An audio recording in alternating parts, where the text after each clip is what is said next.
औज़ुबिल्लाहि मिनश्शैतानिर्रजीम बिस्मिल्लाहिर रहमानिर रहीम अल मुबारक वसल्लम। अस्सलाम वालेकुम जनाब, मुझे बताइएगा आवाज़, स्क्रीन और कैमरा सबका क्लियर है? जी। आवाज़, स्क्रीन और कैमरा, फीडबैक चाहिए।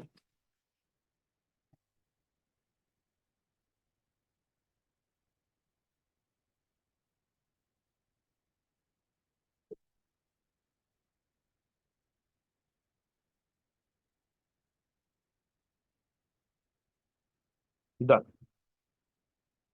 तो कैसे हैं आप सब लोग? खैरियत से हैं? खुश हैं? रिवाइज किया? एक सेकंड, घर जाके क्यों, आप तो हैं ही घर पे। बस। तो फिर ऑडिट को रिवाइज किया? अभी तक मुश्किल लगा या आसान लगा?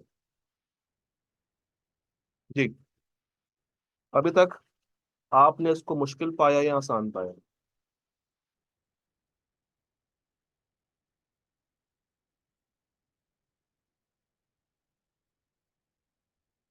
मुनासिब पाया। ठीक है, कुछ बातें मुश्किल लगी होंगी, कुछ नए कॉन्सेप्ट्स कल सीखे होंगे, कुछ चीजों को घर जाके रिवाइज किया होगा, कुछ बातें पुरानी भी आप लोगों के कल सामने आई। तो चीजें मिक्स चली कर, कुछ नई बातें कुछ पुरानी बातें। और कल हम लोगों ने डिस्कशन के अंदर ही बहुत सारे कॉन्सेप्ट्स को सीधा भी कर दिया। तो ऐसा ही होगा, हम लोगों ने कहानी की शक्ल में इसको पढ़ना। तो जितनी हम लोग अपनी कहानी को स्ट्रॉन्ग कर लेंगे, उतने अच्छे से कॉन्सेप्ट्स आपके दिमाग में बैठते चले जाएंगे। Okay, let's have a quick recap from the yesterday's lecture पर आगे चलते हैं। ऑडिट को आप लोग कैसे डिफाइन करें? अगर आप चाहें तो वॉइस के ऊपर भी बता सकते हैं, चाहे तो लिख के बता सकते हैं। ऑडिट को कैसे डिफाइन किया जाएगा? जी। ऑडिट की डेफिनेशन बताएं।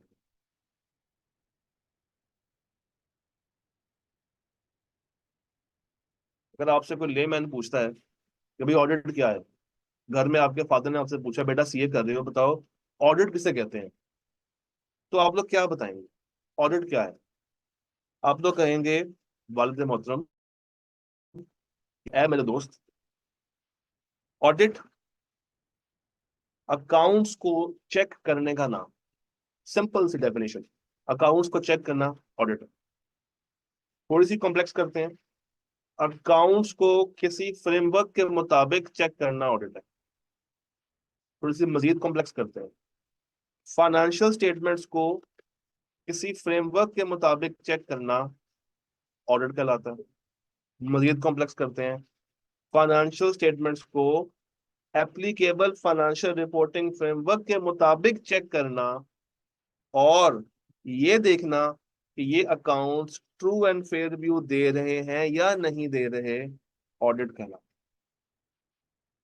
और ये ऑडिट जब हम लोग कर लेते हैं तो एंड के ऊपर क्लाइंट को बताते हैं कि तो तुम्हारे अकाउंट्स साफ सुथरे बने हैं या नहीं बने, ट्रू एंड फेयर दे रहे हैं या नहीं दे रहे हैं। और ये हम बताते हैं कैसे? एक रिटर्न स्टेटमेंट में। और वो रिटर्न स्टेटमेंट कहाँ दी जाती है? वो रिटर्न स्टेटमेंट हम लोग देते हैं ऑडिट रिपोर्ट पे। ठीक, यहां तक हमारी बात समझ आ गई, यहां तक हमारी चीजें क्लियर।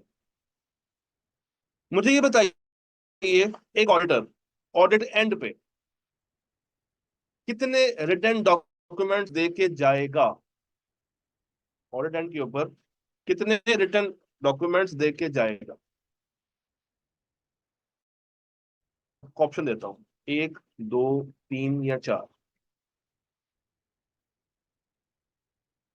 एक तो कंफर्म दे के जाएगा, उसको हम कहते हैं ऑडिट रिपोर्ट। एक डॉक्यूमेंट ऐसा है जिसको उसने कंफर्म देना ही देना है, और उसका नाम क्या है प्यारे बच्चों? उसका नाम है ऑडिट रिपोर्ट।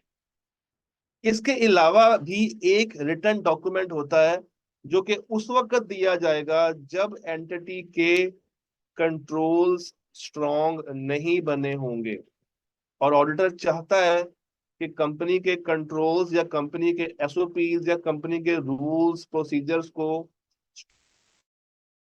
स्ट्रॉन्ग किया जाए, क्या मुझे उस कागज का नाम बता सकते हैं? उस कागज का एक नाम था, हम लोगों ने कल उसके ऊपर हल्की सी बात की थी। उस कागज को हम कहते हैं मैनेजमेंट लेटर। उस कागज का नाम क्या है? Management letter. SOP, standard operating procedures. अब इसको रूल्स कह सकते हैं, इसको खाली, या इसका जो अच्छा नाम है जो कि हम लोग यूज करते हैं इन audit, that is internal control.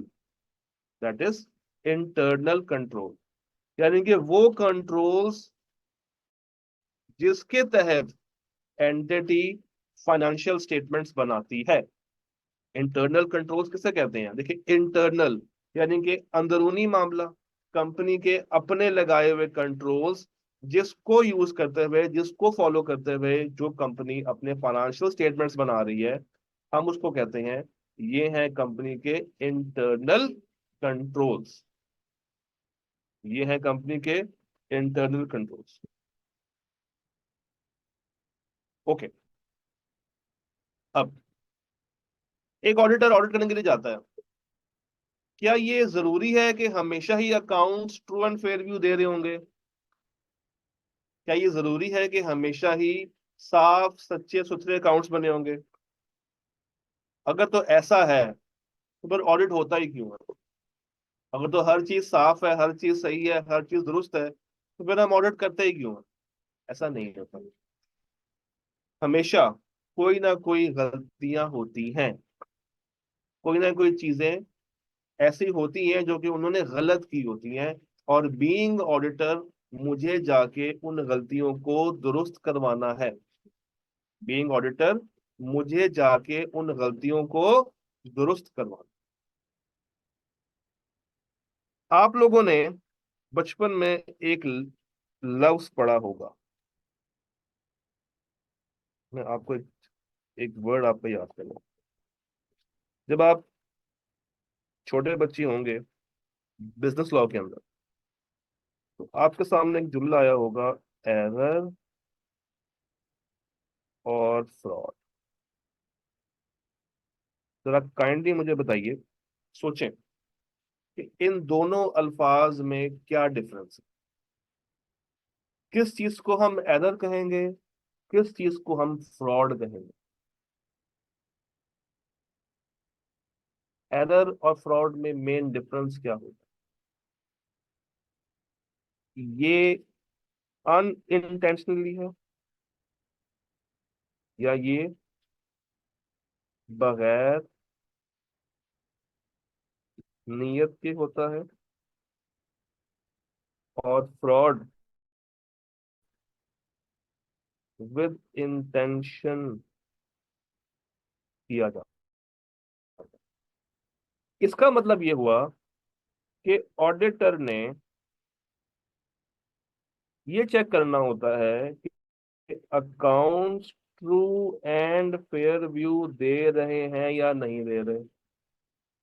तो अगर accounts true and fair view नहीं दे रहे, तो जरा सोच के बताइए कौन सी दो रीजंस हो सकती हैं?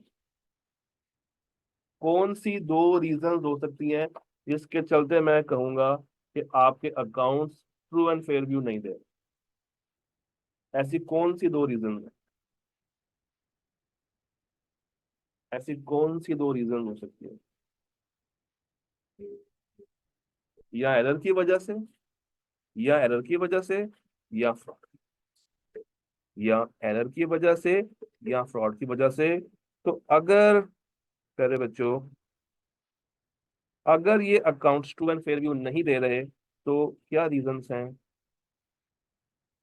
रीजंस है मेरे पास दो। Number one, error. Number two, fraud. अच्छा, अगर तो एरर होगा ना, अगर तो एरर होगा तो मैनेजमेंट हमारे एक कहने पर ठीक कर देगी। और अगर फ्रॉड होगा तो ये लोग घबरा जाएंगे। फ्रॉडिया जब उसका फ्रॉड सामने आ रहा होता है तो घबरा जाता है, भाग जाता है। अगर तो एरर है ना, तो ये फौरन से उसको करेक्ट कर लेंगे। मगर जब फ्रॉड होता है तो इसको ठीक करने में एंटिटी वाले ज्यादा टाइम लेते हैं, ज्यादा ज्यादा वक्त ले रहे होते हैं, ज्यादा टाइम ले रहे होते हैं। क्यों, ऐसा क्यों होता है? फ्रॉड को ठीक करने में इतना वक्त क्यों लिया जाएगा?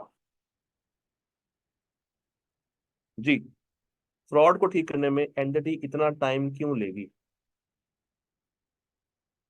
पहली बात तो ये कि फ्रॉड एक बंदा नहीं करता। एक अच्छा फ्रॉड वो होता है जिसमें एक बंदा ना हो, एक से ज्यादा बंदे हो, मल्टीपल लोग मिल के जब डिसीव करते हैं, आपस में मिल के जब डिसीव करते हैं, तो फ्रॉड पकड़ना मुश्किल हो जाता है। तो फ्रॉड में अक्सर ये देखा जाता है कि मल्टीपल मल्टीपल लोग मिल के कर रहे हैं। तो इसको ठीक होने में टाइम लेगा, क्योंकि एक बंदे ने छुपाया होगा। अगर वो ठीक करेगा तो दूसरा फंसेगा, फिर तीसरा फंसेगा, फिर चौथा फंसेगा। इसका मतलब ये है कि अगर मैंने फ्रॉड पकड़ लिया,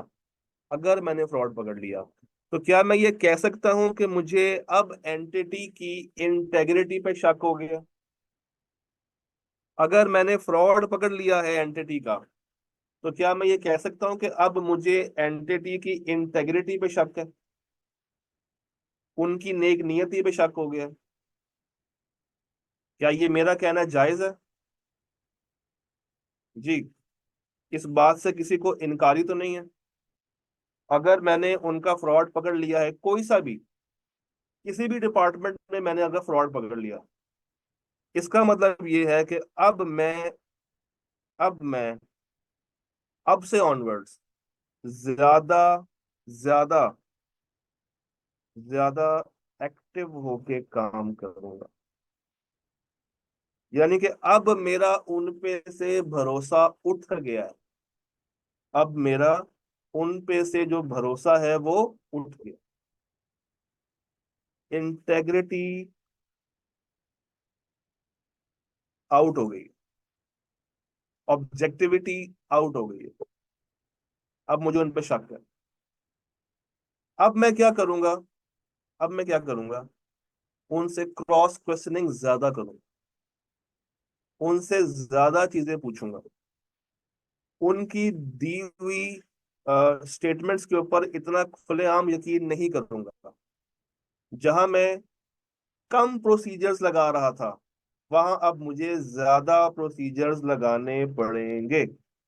जहां मैं पहले कम काम करता था, अब मुझे उस एरिया को कवर करने के लिए, अपनी तसल्ली को मजीद बढ़ाने के लिए ज्यादा काम करना पड़ेगा। आप इसको यूं भी कह सकते हैं कि अब ऑडिटर ज्यादा स्केप्टिक हो गया। एक नया वर्ड आ गया। अब ऑडिटर ज्यादा स्केप्टिक हो गया। स्केप्टिक कहते हैं क्रॉस क्वेश्चनिंग।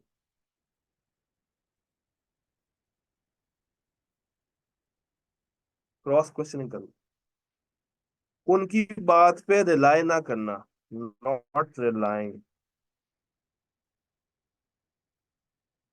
उनकी बात पे यकीन नहीं किया जा रहा।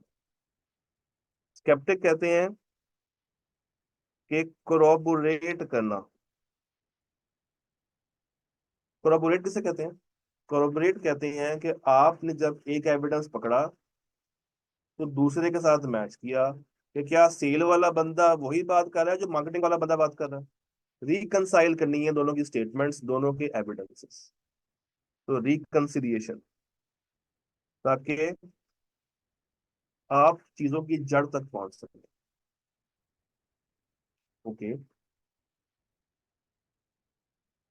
अच्छा, आप लोगों ने अभी मुझे ये कहा था कि सर, दो तरह की स्टेटमेंट्स या दो तरह के रिटर्न डॉक्यूमेंट्स ऑडिटर देके जाते। जब आपसे मैंने पूछा कौन से, तो आपने कहा कि सर, एक होती है ऑडिट रिपोर्ट और एक होता है मैनेजमेंट लेटर। फिर मैंने आपसे कहा कि क्या ये हर हाल में दी जाएगी, तो जी बिल्कुल, in every audit this is must. ये बहुत जरूरी है, इसके बगैर गुजारा नहीं है।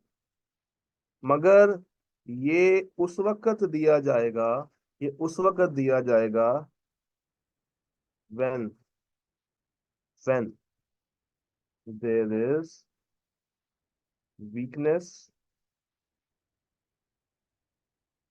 in internal control। और हम लोगों ने बात की इंटरनल कंट्रोल्स क्या है, एंटिटी के स्टैंडर्ड ऑपरेटिंग प्रोसीजर्स, एंटिटी के लगाए हुए रूल्स रेगुलेशंस को फॉलो एंटिटी ने करना। Let me give you one example. मैं क्लाइंट पर जाता हूँ ऑडिट करने के लिए, और क्लाइंट से मैं पूछता हूँ कि सर आपकी मुझे आपकी फिक्स एसेट्स देखना है। क्लाइंट कहता चला है मैं आपको फैक्ट्री का विजिट करवाता हूँ। हम फैक्ट्री पहुंचते हैं फिक्स एसेट्स को देखने के लिए, और जब मैं फैक्ट्री के अंदर एंटर होता हूँ तो वहां पे कोई सिक्योरिटी गार्ड मौजूद नहीं होता। मैं ऊपर छत पे देखता हूँ तो कोई कैमरे भी नहीं लगे हुए।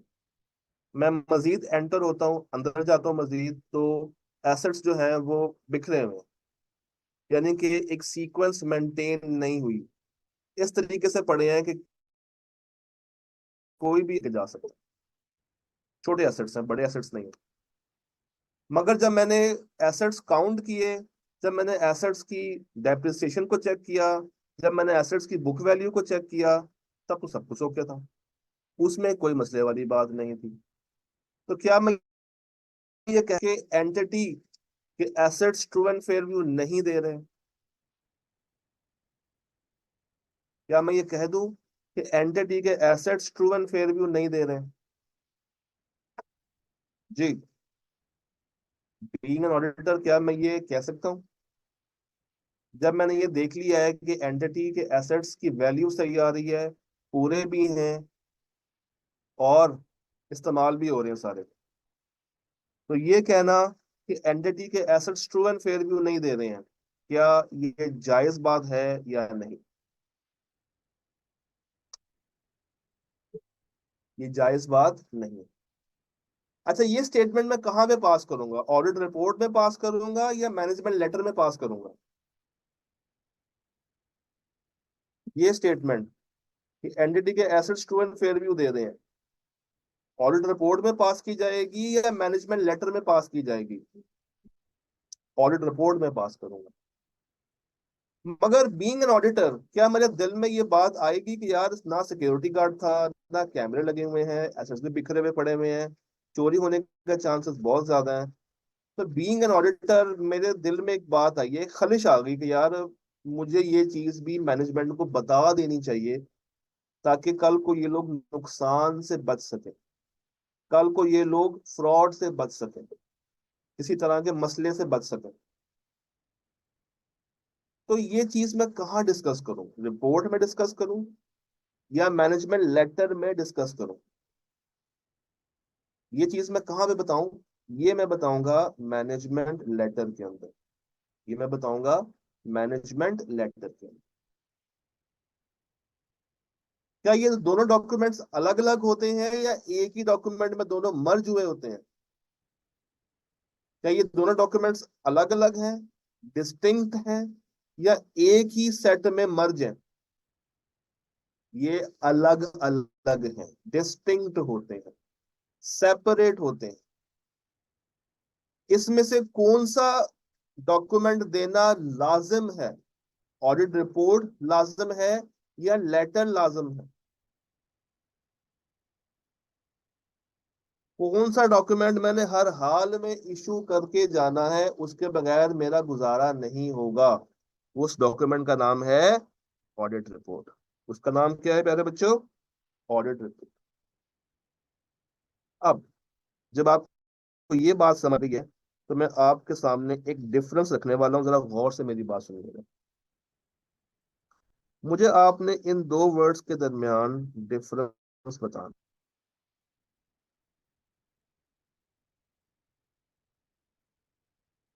जी।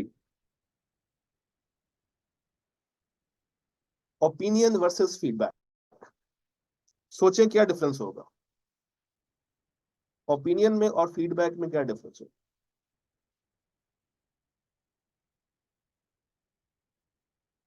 सोचें, सोचें और लिखें कि ओपिनियन में और फीडबैक में क्या डिफरेंस है।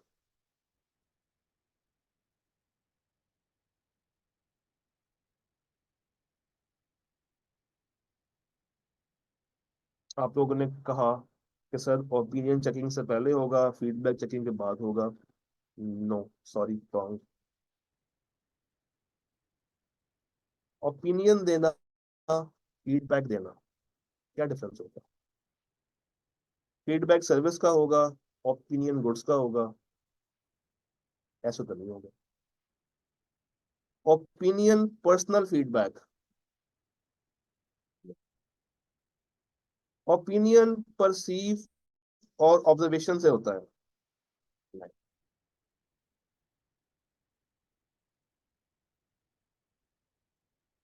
ओपिनियन एक पर्सनल जजमेंट है। नो। ओपिनियन एडवाइस है, फीडबैक है कि ये बताना कि मैं मुतमिन हूं या नहीं हूं। नो, गलत। ओपिनियन थॉट है। नहीं। चलो सुनो, सुनो सुनो सुनो, ये दो वर्ड्स हैं, एक है ओपिनियन और एक है फीड। एक वर्ड कानूनी है और एक वर्ड कानूनी नहीं है। इन दोनों वर्ड्स को अगर मैंने सामने रखा है तो जरा सोच के बताइए इनमें से कानूनी वर्ड कौन सा है? ओपिनियन कानूनी वर्ड है या फीडबैक? कानूनी वर्ड, स्टैट्यूटरी वर्ड कौन सा है? स्टैट्यूटरी वर्ड कौन सा है? कानूनी वर्ड कौन सा है, ओपिनियन या फीडबैक? कानूनी वर्ड है ओपिनियन। कानूनी वर्ड कौन सा है प्यारे बच्चों? ओपिनियन। ये लीगल वर्ड, और ये नॉट दैट।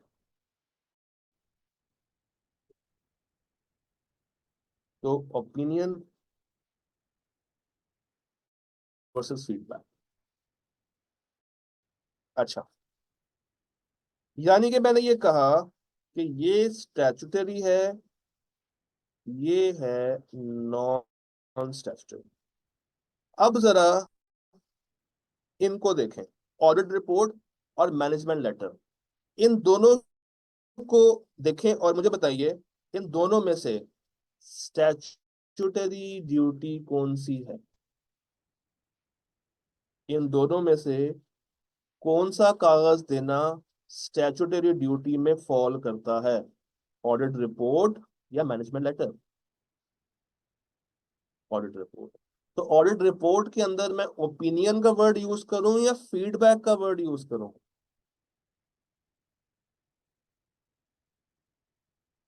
ऑडिट रिपोर्ट में हमेशा ओपिनियन का वर्ड आएगा। इसका वर्ड आएगा, ओपिनियन का वर्ड आएगा। और लेटर के अंदर फीडबैक आता है। लेटर के अंदर फीडबैक आता है। ये फीडबैक वॉलंटरी है, ये वॉलंटरी है। ऑडिटर को अगर लग रहा है कि उसको मैनेजमेंट को बता देना चाहिए कि अपने ये कंट्रोल्स ठीक करवा ले, तो वो जरूर बताएगा। अगर नहीं लग रहा तो ना बताए। उस पे कानूनी तौर पे लाजिम नहीं है कि हमेशा तुमने मैनेजमेंट लेटर दे के जाना, मगर कानूनी तौर पे लाजिम डॉक्यूमेंट कौन सा है? Audit report.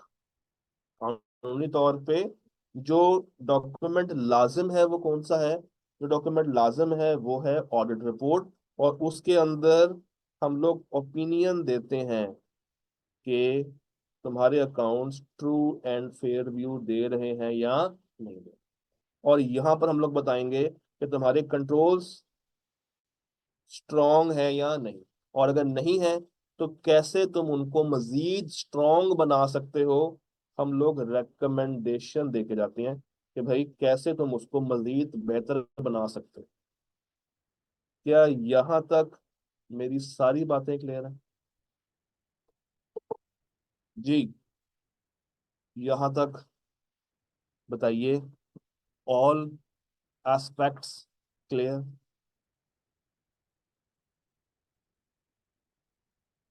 मैं एक कंपनी में जाता हूँ और मैं जाके देखता हूँ कि कंपनी के अंदर सिक्योरिटी गार्ड्स भी बैठे हुए हैं, कैमरे भी लगे हुए हैं, कंपनी का एक बड़ा अच्छा माहौल है।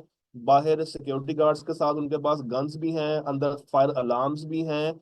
स्टॉक के ऊपर भी बहुत खास चेकिंग होती है। जो भी स्टॉक टेक करने के लिए जाता है, स्टॉक को चेक करने के लिए जाता है, उसकी प्रॉपर चेकिंग की जाती है। वापस आते हुए भी उस बंदे की चेकिंग होती है। इस कंपनी के कंट्रोल स्ट्रांग है या वीक है? इस कंपनी के कंट्रोल्स स्ट्रांग होंगे या वीक होंगे? क्या मैं ये कहूँ कि ये कंपनी स्ट्रांग कंट्रोल्स रखती है, या ये कहूँ कि कंपनी वीक कंट्रोल्स रखती है? ये कंपनी स्ट्रांग कंट्रोल्स रखती है। और एक ऐसी कंपनी जिसका स्टॉक या जिसकी इन्वेंट्री एक ऐसे वेयर हाउस में है जिसकी छाती नहीं है, या एक ऐसे वेयर हाउस में है जिसमें कैमरे तो लगे हैं मगर कैमरे खराब हैं, तो ये कंट्रोल्स वीक हैं या स्ट्रांग है? क्या वीकनेस ऑफ कंट्रोल का कोई इफेक्ट ऑडिट रिपोर्ट में आएगा? क्या वीकनेस का कोई एस्पेक्ट ऑडिट रिपोर्ट में आ सकता है? नहीं। ये कहाँ पे हम लोग बताएंगे? ये कहाँ पे बताना है? ये बताना है मैनेजमेंट लेवल। डन। डन। अब आगे चलते हैं।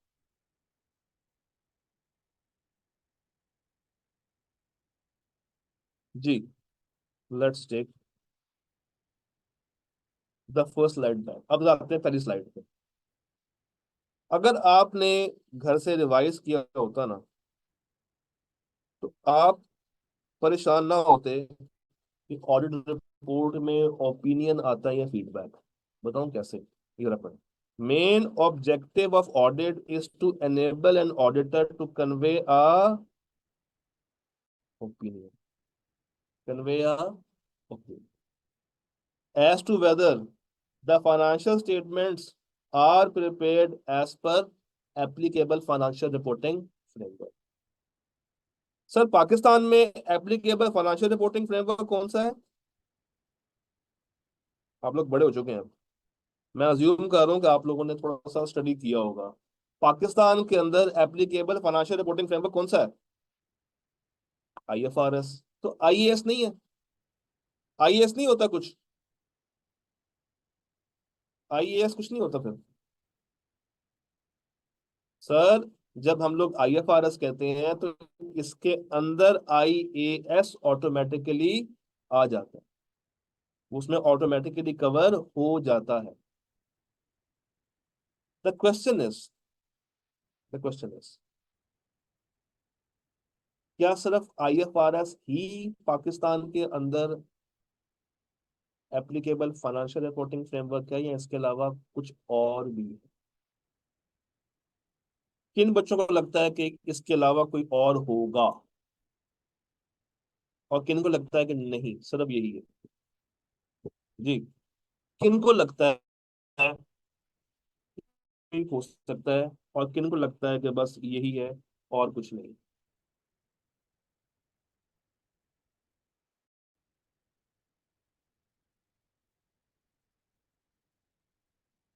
आपके मुताबिक फाइनेंशियल रिपोर्टिंग फ्रेमवर्क पाकिस्तान के अंदर जो एप्लीकेबल है, वो सिर्फ आईएफआरएस ही है, या इसके अलावा कोई और भी है? जल्दी बताए ना। किन को लगता है होगा, और किन को लगता है नहीं होगा?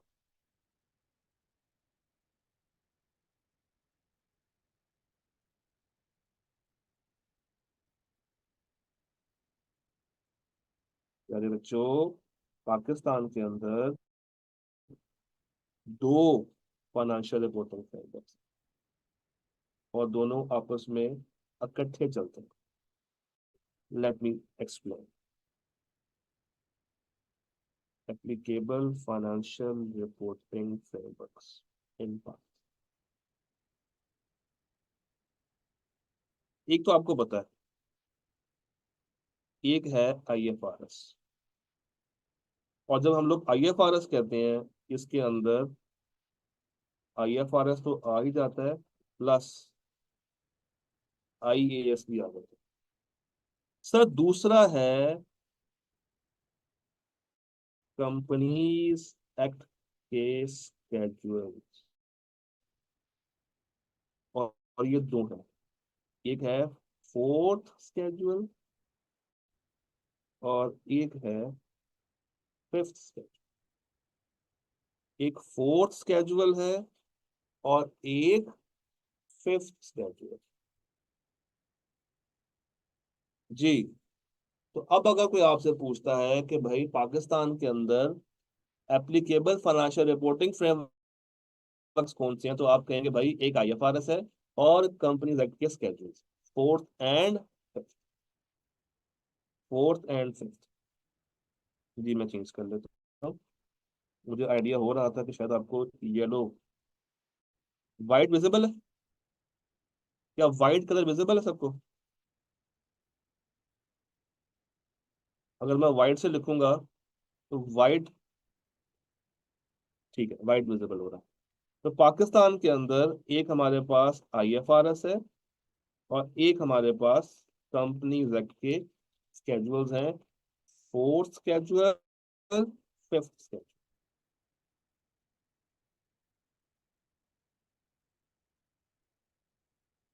अगला सवाल, क्या ये दोनों साइमल्टेनियसली चलते हैं? The answer is no. The answer is no, ये दोनों साइमल्टेनियसली नहीं चलते। अब आपका एक होमवर्क है, आपका एक होमवर्क है, आपने कल की क्लास से पहले ये देख कर आना है, सर्च करके आना है कि कब हम लोग फोर्थ स्केड्यूल अप्लाई करेंगे और कब हम लोग फिफ्थ स्केड्यूल अप्लाई करेंगे। ये आपका होमवर्क है, इसको लिख लो।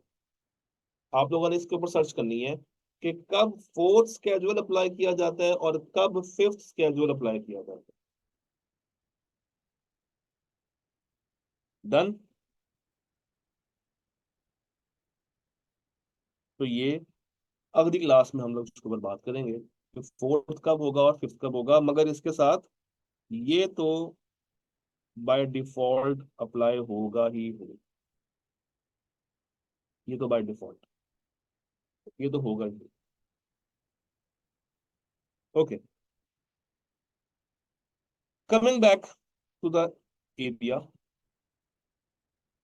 हम लोगों ने कल इंडिपेंडेंस के ऊपर बात कर ली थी, ट्रू एंड फेयर के ऊपर बात कर ली थी, मटीरियलिटी के ऊपर आज बात करते हैं।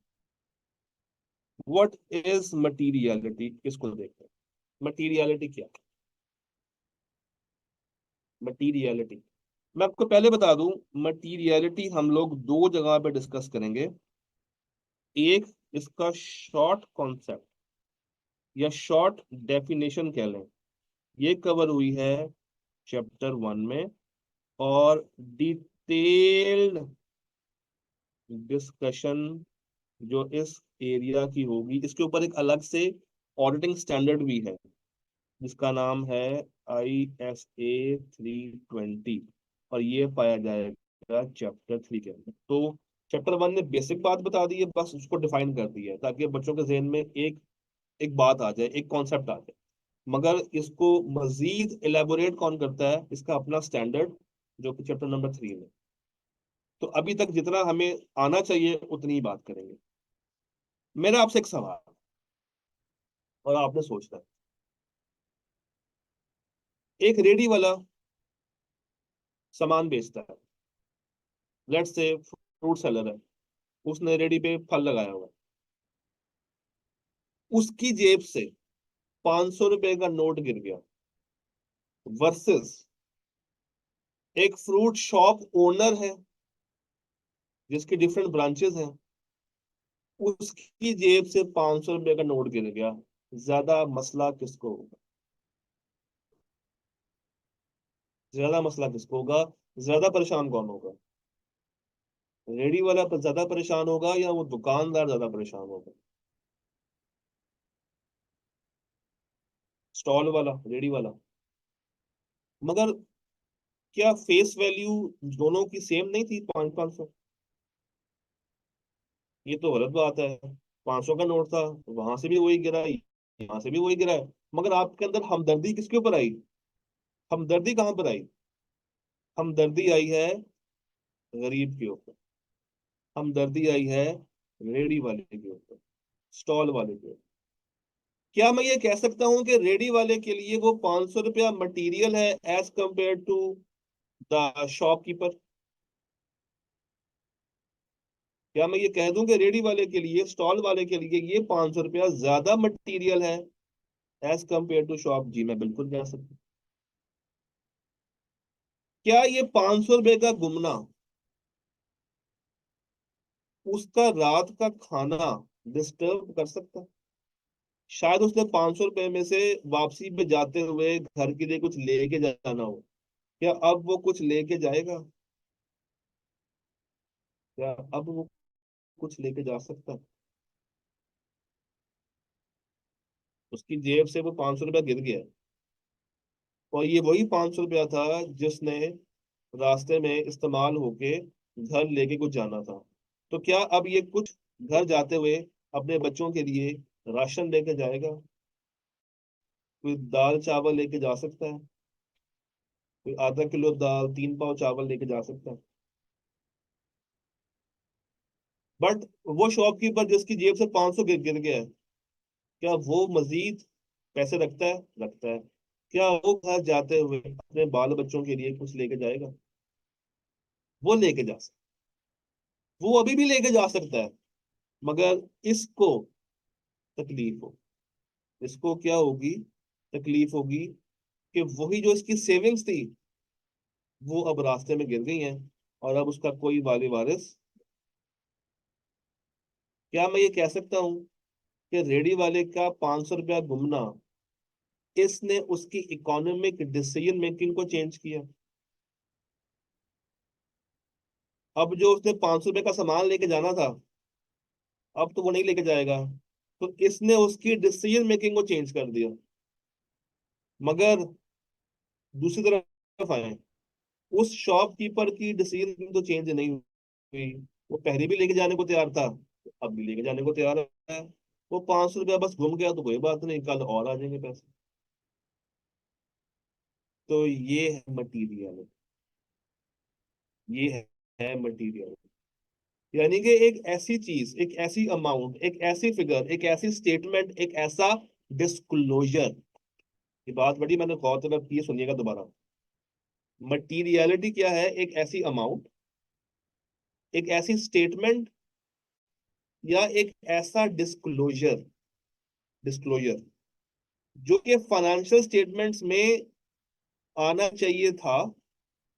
लेट सपोज आ रहा है मगर गलत आ रहा है, या सिरे से ही नहीं आ रहा, जिसकी वजह से यूजर की डिसीजन मेकिंग में फर्क पड़ रहा है। तो वो चीज क्या कहलाएगी? मटीरियल। वो चीज क्या कहलाएगी? एक एग्जांपल लेके चलते हैं। कंपनी के पास एक बिल्डिंग है। लेट्स से मैं आपसे कहता हूँ, कंपनी के पास बिल्डिंग है, और बिल्डिंग की वैल्यू है 50 मिलियन। एक बहुत बड़ी बिल्डिंग है जिसकी वैल्यू 50 मिलियन। ईयर एंड है कंपनी का 31/12 कर लेते हैं, चलो 31/12 ईयर एंड। ईयर एंड के बाद 5 जनवरी को इस बिल्डिंग में लग गई। और हुआ ये कि आग लगने के बाद जब इस बिल्डिंग को दोबारा से वैल्यू कराया, एज पर आई 16, तो पता ये चला कि अब इस बिल्डिंग की वैल्यू 50 मिलियन से कम होके 15 मिलियन रह गई है। 15 मिलियन रह गई। मुझे बताइए आग कब लग रही है, ईयर एंड से पहले या ईयर एंड के बाद? आग मैंने कब लगवाई है, ईयर एंड से पहले या ईयर एंड के बाद? आग लगवाई है ईयर एंड के बाद। अकाउंट्स 5 जनवरी के बनेंगे या 31/12 के बनेंगे? अकाउंट्स कब के बनेंगे, 5 जनवरी के या 31/12 के? 31/12 के। अकाउंट्स तो बनेंगे ईयर एंड के, ईयर एंड क्या है, 31/12। ईयर एंड के ऊपर क्या बिल्डिंग 50 मिलियन की आ रही है? बिल्डिंग उसी 50 की आ रही है। अगर एक एंटिटी 31/12 के अकाउंट्स में 50 मिलियन लिखती है तो क्या उसने सही किया या उसने गलत किया?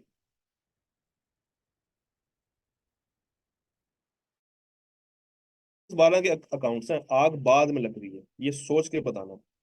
इमोशनल नहीं होना, इमोशनल नहीं होना। 31/12 पे वाकई में बिल्डिंग 50 मिलियन की थी, मगर क्या वाकई में बिल्डिंग 50 मिलियन की है? उन्होंने किया सही है, मगर क्या वाकई में बिल्डिंग अब 50 मिलियन की है? तो एंटिटी या मैनेजमेंट ऐसा क्या करे कि वो दोनों बातें कर दे, 31/12 में 50 की दिखा भी दे और उसके साथ ये बता दे कि अब ये आग लग चुकी है और अब ये बिल्डिंग 50 मिलियन की नहीं है। तो इसको क्या करना चाहिए ऐसा, आप लोग अकाउंटेंट्स हैं, आप लोग कम से कम R1 पढ़ के आए हुए हैं, I16 ने क्या कहा है इसके ऊपर? डिस्क्लोजर दे दे, डिस्क्लोजर दे दे, क्या दे दे, डिस्क्लोजर दे दे। अगर एंटिटी डिस्क्लोजर दे देती है तब तो बहुत अच्छी बात है, और अगर एंटिटी डिस्क्लोजर नहीं देती है और मेरे जैसा यूजर जिसने 50 मिलियन को देख के कंपनी में अपनी इन्वेस्टमेंट कर दी, क्या वो इन्वेस्टमेंट क्या वो इन्वेस्टमेंट जो मैंने 50 मिलियन देख के की है, क्या मैं उस वक्त करता जब मुझे ये पता होता कि अब ये 50 का नहीं है? क्या मैं उस वक्त करता जब मुझे ये पता होता कि अब ये 50 का नहीं है? नहीं। इसका मतलब है कि ये इंफॉर्मेशन मेरे लिए क्या है, ये इंफॉर्मेशन यूजर के लिए क्या है, इसको मैं क्या कहूंगा, ये इंफॉर्मेशन मेरे लिए क्या है, मटीरियल। ये मेरे लिए क्या है, मटीरियल।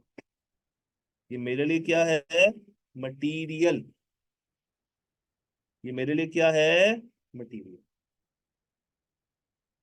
मटीरियल का एक ऑपोजिट वर्ड भी होता है, मटीरियल का एक ऑपोजिट वर्ड भी है, उसको हम कहते हैं इममटीरियल।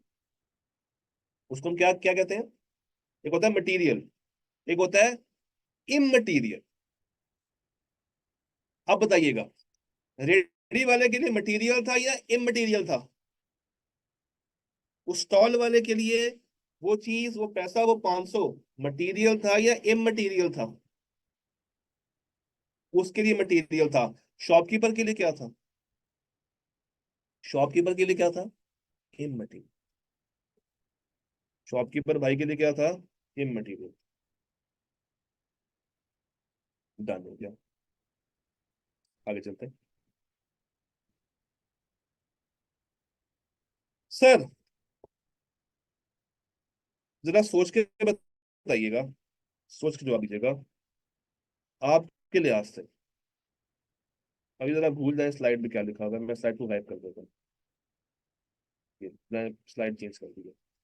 मुझे आपने बताना है और मैंने लिखना है, आपके लिए, आपके नजदीक जो कंपनी की मैनेजमेंट होती है उसकी क्या ड्यूटीज है, मैनेजमेंट ने क्या करना हो, जरा बताइए। आप बताएंगे मैनेजमेंट का सबसे बड़ा काम preparation of financial statement. Management ने फाइनेंशियल स्टेटमेंट्स बनानी। अच्छा, दूसरा, दूसरा बड़ा काम क्या होता है इनका, दूसरा बड़ा काम क्या होगा? मैनेजमेंट ने रेगुलेशंस लगानी है, मैनेजमेंट ने वो पॉलिसीज बनानी, याद है? मैनेजमेंट ने वो कंट्रोल्स बनाने हैं, तो मैनेजमेंट ने इंटरनल कंट्रोल्स बनाने, मैनेजमेंट ने फाइनेंशियल भी बनाने हैं और मैनेजमेंट ने कंट्रोल भी बनाने हैं। मैनेजमेंट ने ये देखना है कि क्या एज पर लॉ उनकी कंपनी ऑपरेट कर रही है या नहीं। मैनेजमेंट ने ये भी देखना है कि क्या एज पर लॉ उनकी कंपनी ऑपरेट कर रही है या नहीं। और इसके अलावा मैनेजमेंट की क्या ड्यूटीज होंगी जी। इसके अलावा क्या लगता है कि मैनेजमेंट की मजीद ड्यूटीज कौन कौन सी हैं। क्या ऑडिटर को गाइड करना, सपोर्ट करना उनकी ड्यूटी में काउंट होगा। भाई एक ऐसा बंदा जो कि फर्स्ट टाइम उस एंटिटी में गया है, उसको नहीं पता कौन कहाँ बैठता है, किसके पास कौन सा कागज है, किससे क्या बात करनी है, तो क्या मैं ये कह सकता हूँ कि मैनेजमेंट का एक और बहुत बड़ा रोल है कि उसने ऑडिटर को गाइड करना है, हेल्प करनी है, उसको बताना है, उसको एक्सेस प्रोवाइड करनी है, वो जो चीज डिमांड करता है उसको प्रोवाइड की जाए। एक ऑडिटर जो चीज डिमांड कर रहा है उसको प्रोवाइड की जाए। जहां पे जाने की डिमांड कर रहा है, जिस तरह मैंने आपसे अभी आपसे कहा कि एसेट्स को चेक करना था, कहाँ जाना था, फैक्ट्री। तो अगर मैंने फैक्ट्री जाना है एसेट्स को वेरीफाई करने के लिए, तो उनकी जिम्मेदारी है कि मुझे फैक्ट्री लेके जाए, उनकी जिम्मेदारी है कि मुझे फैक्ट्री का विजिट करवाए, मुझे फैक्ट्री लेके जाए। तो इसका मतलब है कि मैनेजमेंट की एक और ड्यूटी भी है, मैनेजमेंट की एक और ड्यूटी भी है कि उसने ओवरऑल ओवरऑल सपोर्ट देनी होती है किसको, ऑडिटर। उसने ओवरऑल सपोर्ट करनी है ऑडिटर। ओके सर, ये बताइए क्या मैनेजमेंट ने ऑडिटर रिपोर्ट बनानी होती है। क्या मैनेजमेंट ने ऑडिट रिपोर्ट बनानी है। क्या मैनेजमेंट ने वो एमएल बनाना है। क्या मैनेजमेंट ने एमएल बनाना है। नहीं। क्या मैनेजमेंट ने इंटरनल कंट्रोल्स के ऊपर अगर कोई फीडबैक आया है तो उस फीडबैक का रिस्पॉन्स करना है।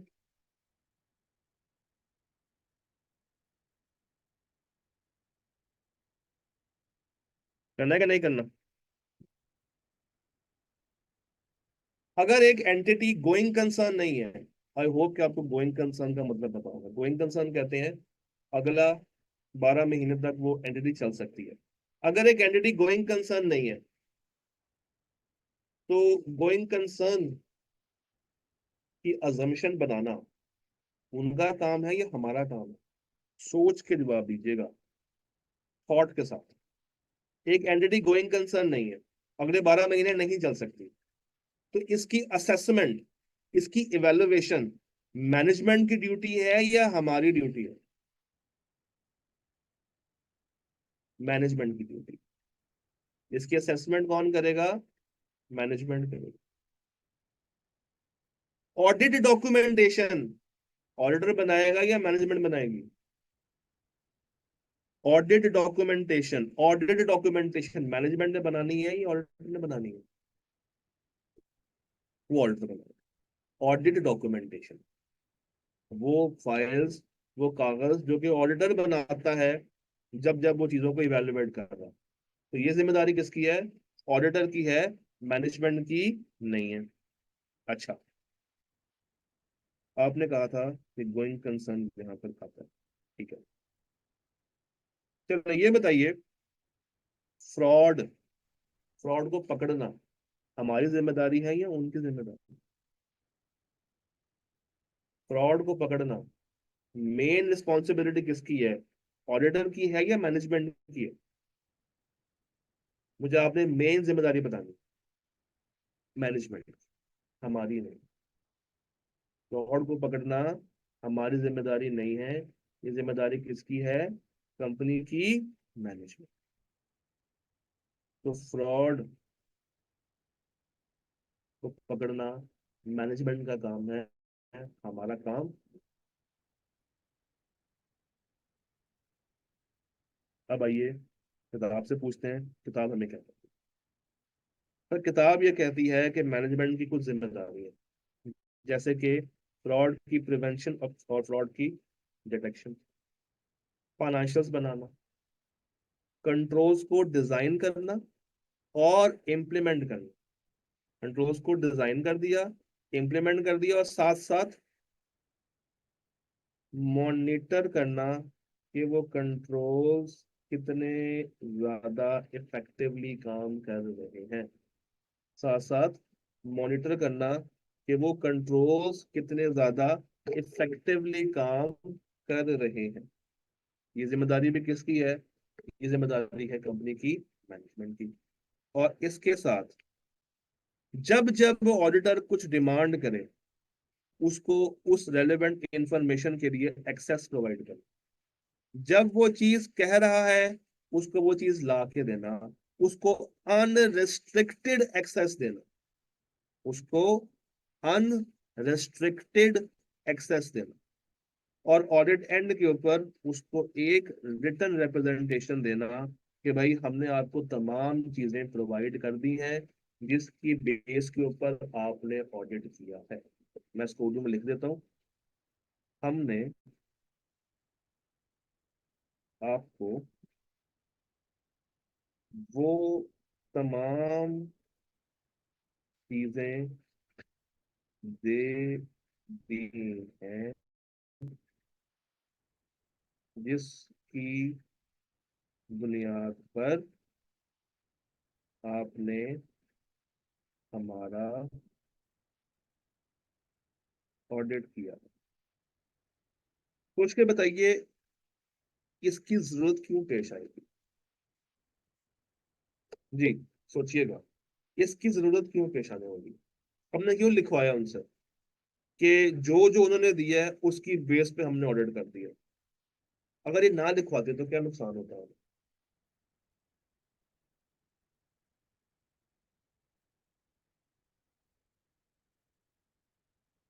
ताकि हमारे ऊपर कोई लाइबिलिटी हो, ताकि कल को वो हम पे ब्लेम ना कर सके, कल को वो ये ना कहें कि सर आपने पूरा काम नहीं किया, कल को वो ये ना कहें कि सर आपने हमारे लिए पूरा काम नहीं किया, आपने ये भी चेक नहीं किया, वो भी चेक नहीं किया, ये भी चेक नहीं किया। तो भाई लिखवा लो एंड के ऊपर कि जो जो डॉक्यूमेंट आपने दिया हमने उसको फॉलो करते हुए ऑडिट कर, अपने ऊपर कोई ब्लेम आपने लेके नहीं आना, अपने ऊपर आपने कोई भी ब्लेम लेके नहीं आना। यहाँ तक कोई मसला, कोई परेशानी? जी, यहाँ तक अगर कोई सवाल है तो मुझे बताइए। Any questions? कॉन्सेप्ट समझ आ गया? आज की सारी बातें समझ आ गई हैं?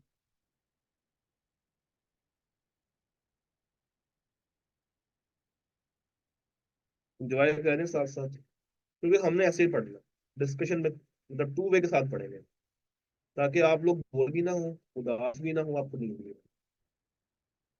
जी जी, मैं बुक से बताऊंगा कि आपने क्या करना। अच्छा, अब अभी हमारी कहानी खत्म नहीं हुई, भी हमारे पास 15 मिनट और है। अगली बात करते हैं। यहाँ तक तो क्लियर है ना? अब अगले 15 मिनट में मैंने एक नया एरिया स्टार्ट करना है। यहाँ तक क्लियर है? यहाँ तक ऑल क्लियर? ठीक।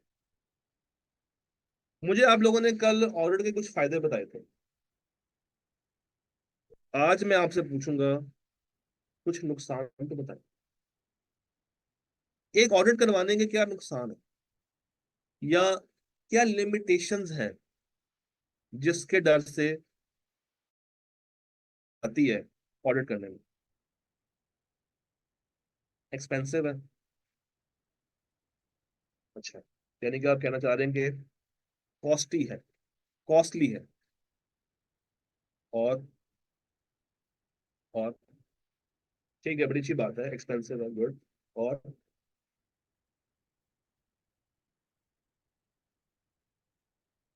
टाइम कंज्यूमिंग है, ओके। टाइम टेकिंग है, कॉस्टली है, गुड, गुड, वेरी गुड। और बताइए।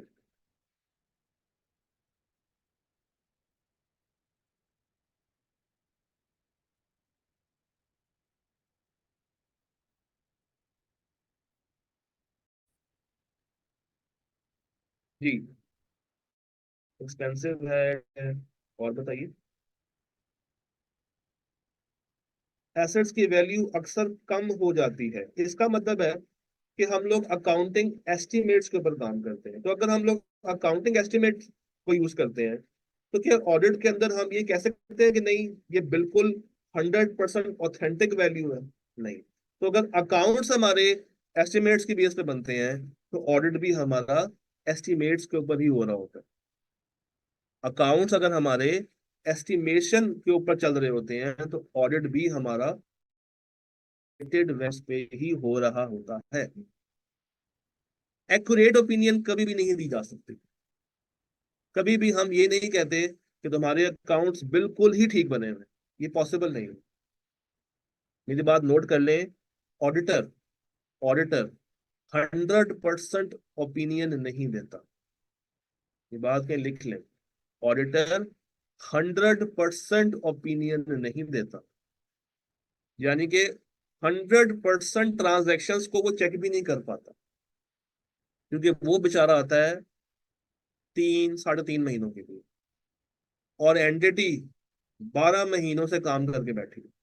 तो 12 महीनों की ट्रांजैक्शंस को 3 साढ़े 3 महीनों में वेरीफाई करना पॉसिबल नहीं है। तो वो क्या करता है, अपनी जजमेंट के ऊपर, सुने, अपनी जजमेंट के ऊपर, एस्टिमेट्स को यूज करते हुए, मटीरियलिटी को यूज करते हुए, स्केप्टिक रहते हुए, जजमेंट्स को यूज करते हुए, एस्टिमेट्स को यूज करते हुए, मटीरियलिटी को देखते हुए, स्केप्टिक रहते हुए, वो सैंपल बेस पे काम करता है।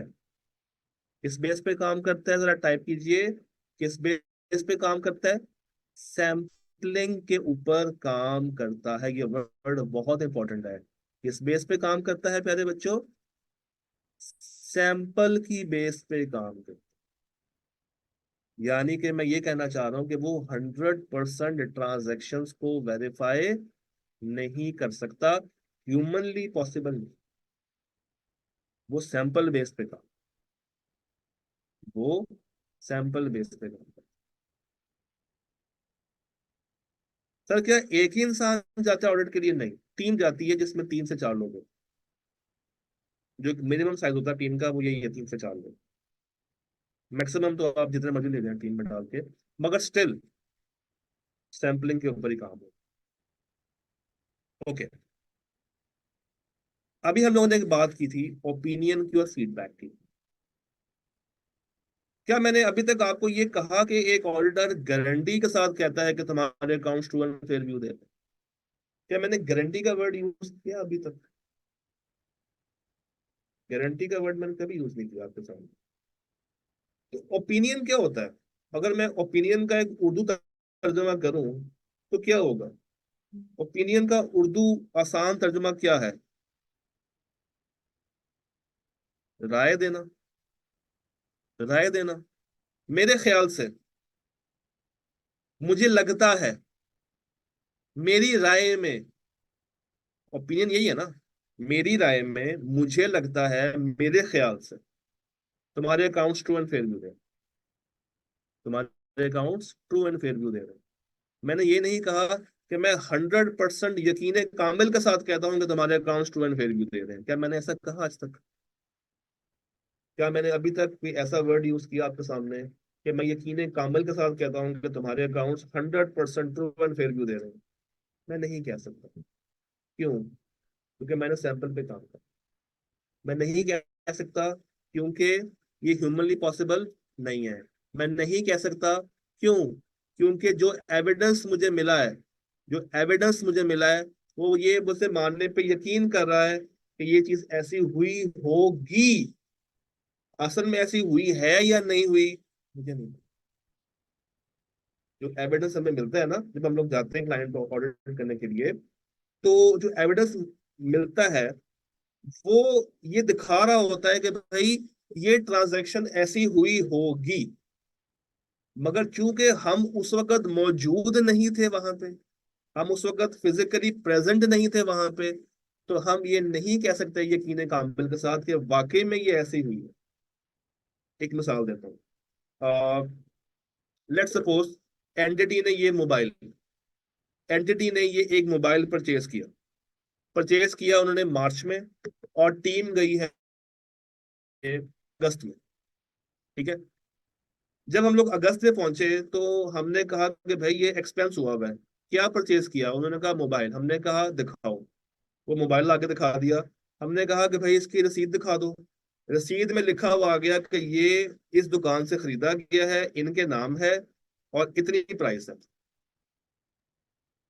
वो रसीद चीख चीख के मुझे कह रही कि हाँ ये ट्रांजैक्शन ऐसी हुई है।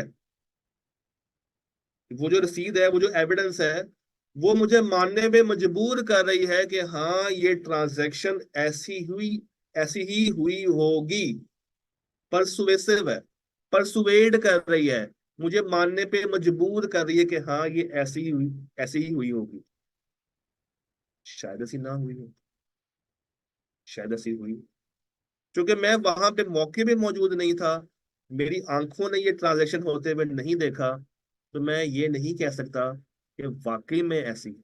मैं कोई कंक्लूसिव बयान इसके ऊपर नहीं दे सकता। तो ऑडिट एविडेंस होते ही परसुएसिव है, कंक्लूसिव नहीं होते। होते क्या है? परसुएसिव, कंक्लूसिव नहीं होते। हो सकता है कि रसीद जाली हो सकता है कि रसीद जाली हो, या रसीद ठीक हो, अमाउंट जाली आ रही हो। तो कुछ भी पॉसिबिलिटी है। तो हमेशा ऑडिट एविडेंस हमें यकीन करने पे मजबूर कर देते हैं कि वाकई में ये ट्रांजैक्शन ऐसी हुई होगी। Audit evidence is persuasive rather than conclusive. आपने उन्होंने मुझे बताया कॉस्ट। अच्छा, डिसरप्शन। जब जब मैनेजमेंट के पास जाएंगे कि सर ये चीज वेरीफाई करा दें, वहां की एक्सेस करवा दें, ये कर दें, वो कर दें, वो तंग आ जाते हैं। वो कहते हैं भाई क्या दिमाग खा रहे हो हमारा, जो आप अपना काम करो, हमें अपना काम करने दो। तो डिसरप्शन भी होती है। एस्टिमेट्स वाली बात हम लोगों ने कर ली है, फ्रॉड आपको समझ आ गया, सैम्पलिंग की बात समझ आ गई है। और जितने मर्जी कंट्रोल स्ट्रांग क्यों ना हो, हमेशा ह्यूमन एरर के चांसेस। डन। तो यहां तक हम लोगों ने स्टडी किया है। आप लोगों ने क्या पढ़ के आना है? किताब खोलिएगा, चाहे आईकेएम की खोल लें, चाहे हमारी खोल लें, ऑल्टन मेड इजी। फर्स्ट यूनिट और fifth unit, unit 1 and unit 5 complete हम लोगों ने आज कवर कर लिया। Unit 1 and unit 5। यूनिट 5 गालिबन हमारी किताब में 1 पेज का है, और यूनिट 1 जो है वो फ्रंट बैक 2 पेजेस का है। तो कुल मिला के आपके पास 3 सफ़े। नोट्स में यूनिट नहीं लिखा हुआ, मगर जो उसकी हेडिंग है ना, हर सफा एक नई हेडिंग से स्टार्ट होता है, एक नए ब्लॉक से स्टार्ट होता है। वो block is basically a unit. वो जो ब्लॉक है ना, वो बेसिकली एक यूनिट है। जी। आखिरी पेज के ऊपर लिखे हुए फायदे और नुकसान, और बिल्कुल शुरू के जो 2 सफ़े। Done guys. तो hopefully you have enjoyed what we have done today. आपको मैंने एक होमवर्क दिया है, वो आपने करके आना है। एक और होमवर्क साथ नोट कर लें। एक और सवाल लिखें, आप लोगों ने इसको भी सर्च करना है। सवाल ये है, लिख रहे हैं? लिखवाऊं? लिखवाऊं? सवाल ये है,